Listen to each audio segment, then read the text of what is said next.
Hello everyone, I'm Alex, and I'm one of the science kids. To be an astronaut is the dream of everyone. Everyone would love to go explore outer space.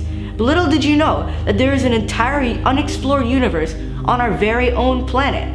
What is this universe? The deep sea. Far below the surface, beyond the coral reefs, where the most unusual creatures lie, the deep sea is home to sea animals that are so incredibly unique. Unfortunately, deep sea exploration has been extremely limited in recent decades and prior. We know more about the outer space than the deep sea at this point in human history. But even with what we know, we have discovered some incredible things. So let's take a trip down to the bottom of the ocean. Let's dive in. At this point, we are extremely shallow. At around 15 feet, the creatures we see are very familiar. Most known sea creatures live between the surface and 656 feet below the surface. This zone is called the Pelagic zone, or the sunlight zone.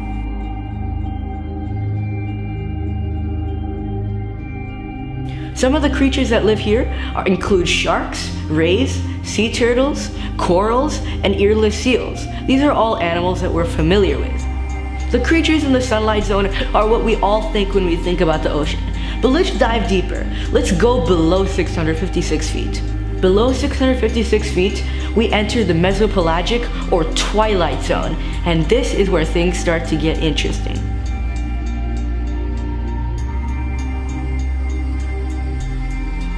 At this point in our exploration, light starts fading very quickly. This zone spans to 3,281 feet below the surface, and we find some of the coolest known sea creatures in this zone. A variety of squid and cuttlefish species live in this region, and we find some very interesting ones with really cool characteristics. Many species of cuttlefish are known for their quick color change abilities, which is why some of them are able to do things like this.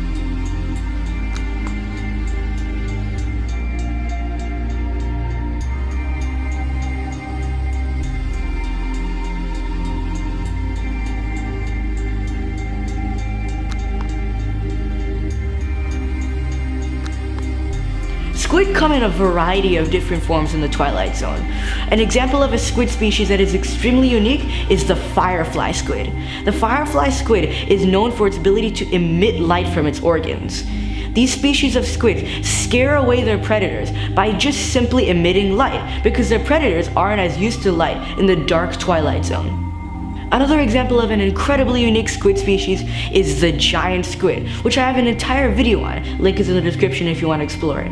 Diving even further than the twilight zone, even deeper than 3,280 feet below the surface of the ocean, we find the next zone, the bathypelagic, or the rightly named midnight zone.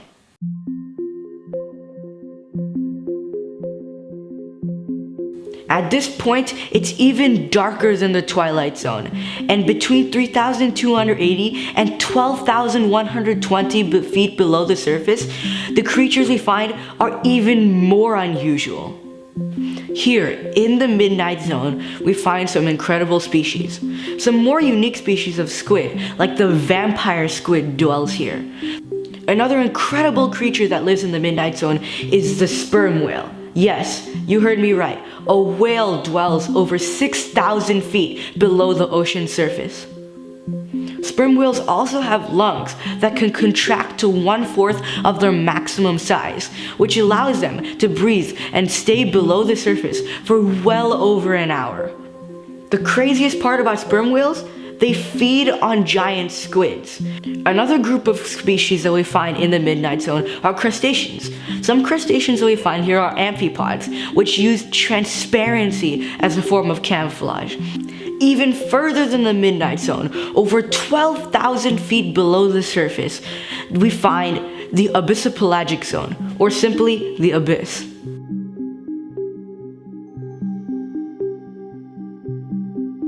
The abyssopelagic zone is completely pitch black. Humans like us would be able to see almost nothing in this zone. On top of that, the pressure is so great that people like us would simply crush under the weight of the water. But the creatures in the zone are specially designed for these environments. The abyssopelagic creatures are incredibly unique and feature some incredible anatomy. It is very hard for creatures to acquire food in this zone. Most of the food consumed is the remains of organisms that have died in zones above. As 75% of the sea floors are in the abyssopelagic zone, a lot of the creatures that have died fall to the surface and their remains slowly decay. These remains are used as food for some of the creatures that dwell in this zone. The intense pressure in the abyss leads creatures living there to adapt. A lot of these adaptations include being small invertebrates with big mouths and flexible stomachs. This allows them to withstand the pressure of the water.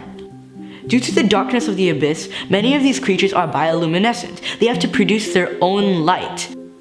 Now, as you've heard, the situations in the abyss are extremely tough. It's a very tough habitat to adapt or even live in. So some of these creatures have adapted by being extremely inactive. For example, the hagfish has such a slow metabolism, it can go up to 7 months without eating. Okay, we're on the last stage of our journey. We've completed all the zones and there's just one left.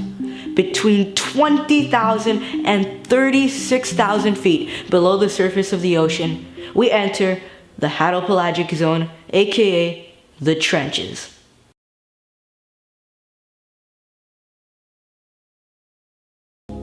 The creatures in the hadopelagic zone are extremely unique and extremely old. A lot of these creatures are thought to be common ancestors of the many creatures that we are familiar with today. These creatures are thought to be hundreds of millions, if not billions of years older than us humans. Some of the creatures in the hadopelagic zone include the rat-tailed fish, amphipods, and decapods. Amphipods and decapods in particular contain hard shells, and they are extremely small, almost the size of fleas. Okay, now we've explored the depths of the ocean. Alright, now that we're back at the surface, let's explore what we started off the video with, space. Everyone dreams of going to space and exploring the universe, but there's an entire unexplored universe on our very own planet. So why hasn't it been explored, despite the amount of interesting creatures we've found with just a little bit of exploration? Well, scientists face many obstacles in exploring the deep sea. First off, the pressure. In your daily life, you experience 1 atmosphere of pressure. What that means is that the air, or the atmosphere, applies about 14.7 pounds of pressure per square inch of your body. That's what you deal with every single day. For every 10 meters deeper you go into the ocean, you experience 14.2 psi more than you already experience in your daily life. This means that by the time you reach hadopelagic levels of depth, you experience 500 atmospheres of pressure.